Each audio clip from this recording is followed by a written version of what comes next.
24장 5일이 지나자 대제사장 아나니아가 몇몇 장로들과 더둘러라는 변호사를 데리고 가이사랴에 내려왔습니다.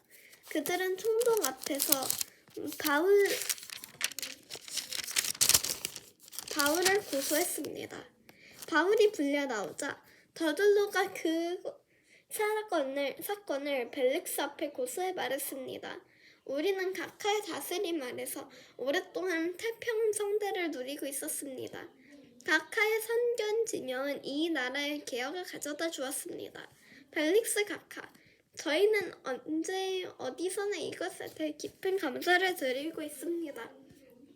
이제 더 이상 각하에게 폐가 되지 않도록 간단히 말씀드리겠으니 각하께서는 관용을 베푸셔서 저희 말을 들어주시기 바랍니다. 저희가 알아보니 이 사람은 전염병 같은 사람으로 온 세상에 퍼져있는 유대 사람들 가운데 폭동을 일으키는 사람입니다.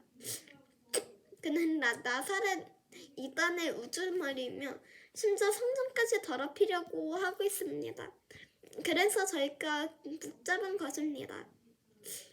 각하께서 직접 조사해 보시면 저희가 고소하는 이 모든 내용이 사실임을 아시게 될 것입니다. 다른 유대 사람들도 이것이 사실임을 주장하며 이 고소를 지지했습니다. 총독이 바울에게 말하라고 손짓했자 바울이 대답했습니다.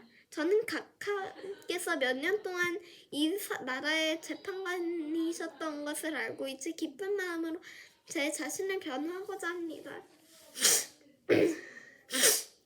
제가 예배를 드리러 예루살렘에 올라간 지 12일밖에 되지 않은 것을 각하께서 조사해 보시면 쉽게 아실 수 있을 것입니다. 저를 고소한 사람들은 제가 성전에서 누구와 언쟁을 한다거나 회당이 든 그 밖의 도시 어떤 곳에서도 군중을 선동하는 것을 본 일이 없습니다. 그러니 그들은 자기들이 지금 고소한 내용을 각하께서 충분히 증명할 수 없는 것입니다. 그러나 제가 각하께 이것은 시인합니다. 저는 이 사람들이 야단이라고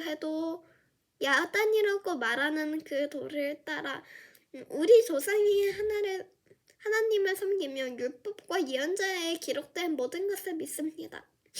또 이 사람들과 마찬가지로 하나님께 같은 소망을 두고 있으나 그것은 의인과 악인의 부활이 있을 것이라는 것입니다.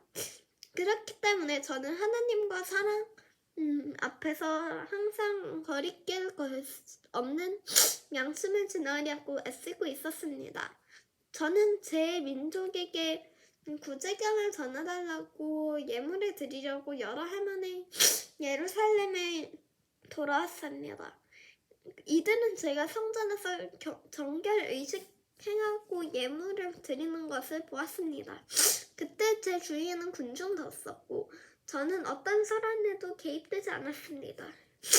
그 자리에는 다만 아시아 지방에서 온 몇몇 유대 사람들이 있었는데 만약 저를 고소할 일이 있었다면 그들이 직접 고소의 내용을 들고 여기 각하 앞에 와 있어야 할 것입니다. 그렇지 않다면 여기 있는 사람들이라도 제가 유대 공회 앞에 섰을 때 무슨 죄목을 발견했는지 말해야 할 것입니다. 저는 다만 이 사람들 앞에 서서 내가 오늘 여러분 앞에 재판을 받은 것은 죽은 사람의 부활에 대한 문제 때문이다 라고 한마디 외쳤습니다. 그러자 그 도에 대해 익히 잘 하고 있었던 벨릭스는 루시아의 천부장이 오면 그때 판결하겠다 라고 말한 뒤 재판을 연기했습니다. 벨릭스는 백부장에게도 명령해 바울을 지키되 그에게 어느 정도 자유를 주고 필요한 것을 그의 자격들이 가져다 주는 것도 허락하라고 했습니다. 며칠 뒤 벨릭스는 유대 사람인 아내 드루실라와 함께 나타났습니다. 그는 바울을 불러들여 그리스도 예수를 믿는 믿음에 관해 바울이 설명하는 것을 들었습니다. 바울이 정의와 자기 절제와 가까울 심판에 대해 설명하자 벨릭스는 두려워하며 말했습니다. 이제 됐다. 가도 좋다. 내가 편한 시간을 다시 부르겠다. 동시에 그는 혹시 바울이 자기에게 뇌물을 바치지 않을까 하는 바람에 바울을 수시로 불러들여 함께 이야기를 나누었습니다. 2년이 지난 후 벨릭스의 뒤를 이어 보르기오 베세도가 총독이 됐습니다. 그러나 벨릭스는 유대 사람들에게 환심을 사려고 바울을 그대로 감옥에 내버려 두었습니다.